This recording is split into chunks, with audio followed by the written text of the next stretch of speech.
Yun. So panibagong araw na naman mga kaibigan, no? Last home service tayo bago magbakasyon, no? Wednesday ngayon, half day ang mga schools, pero meron pang isang nag-message sa atin na isang school, elementary school. Basic lang daw, magpapareset lang daw sila. So samahan nyo ako mga kaibigan. Patigilin lang muna natin yung umulan kasi umaambon-ambon.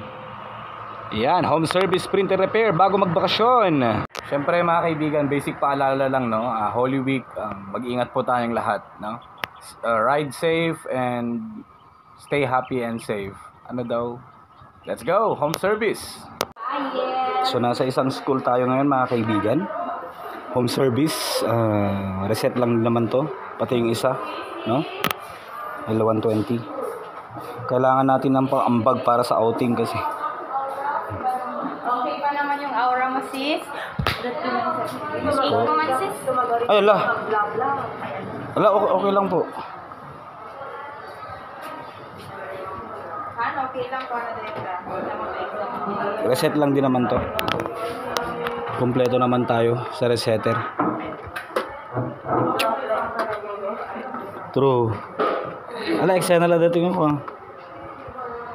Nagbagot pangit na camera ko. Yan ay isang indikasyon na kailangan mo nang magpalit. Apo, Diyos ko ah.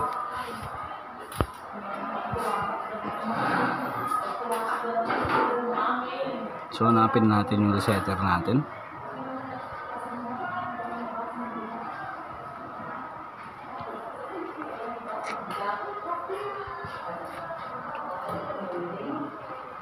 So, sa puno ka? True, ma'am. Reset lang tayo.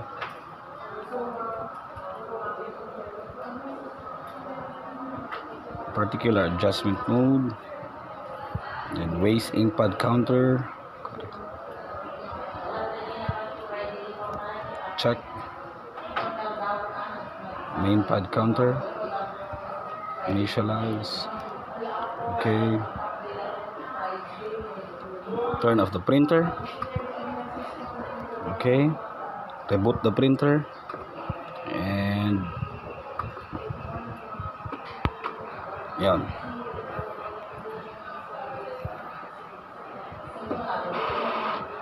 One down.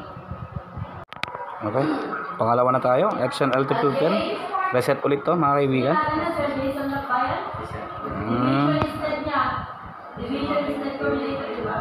L3210. Okay. Particular adjustment mode. Waste ink pad counter. Okay. Check natin lahat to. Check.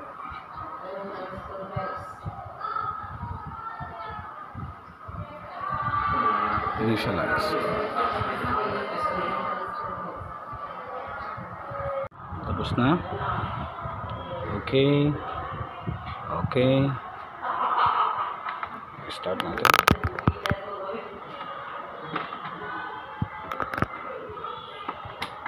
Yan.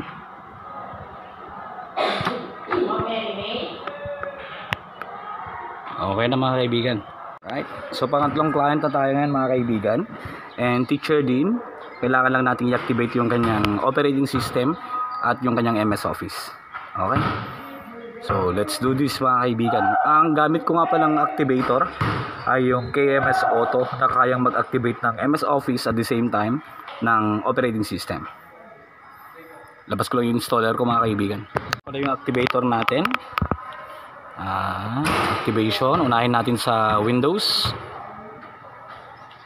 Hintayin lang natin na matapos yan mga kaibigan. Then susunod, doon naman tayo sa Activate Office. No? Dalawa lang yan. For Windows and pang Office. Yan. So natanggal na rin yung kanyang watermark dito sa baba. So thank you kay sir, activated na yung kanyang OS at the same time sa MS Office. Check natin. Yan. File, account. Yan, product activated na. So meron pa tayo tatlo. Reset din.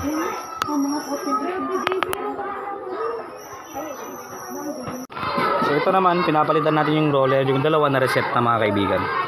Ito, kasi napunit na yung rubber niya eh. Sayang, wala pa akong chest holder. Nahiya naman ako magpasuyo sa mga pictures para mag-video sana. Pero may separate video ako nito. Okay? So, tapos na tayo for today. Dalawang reset and isang roller replacement yung ginawa natin. Rubber kasi napunit. And we're good to go na mga kaibigan. Umuulan-ulan pa. Pauwi na rin tayo. Ingat-ingat po sa ating bakasyon.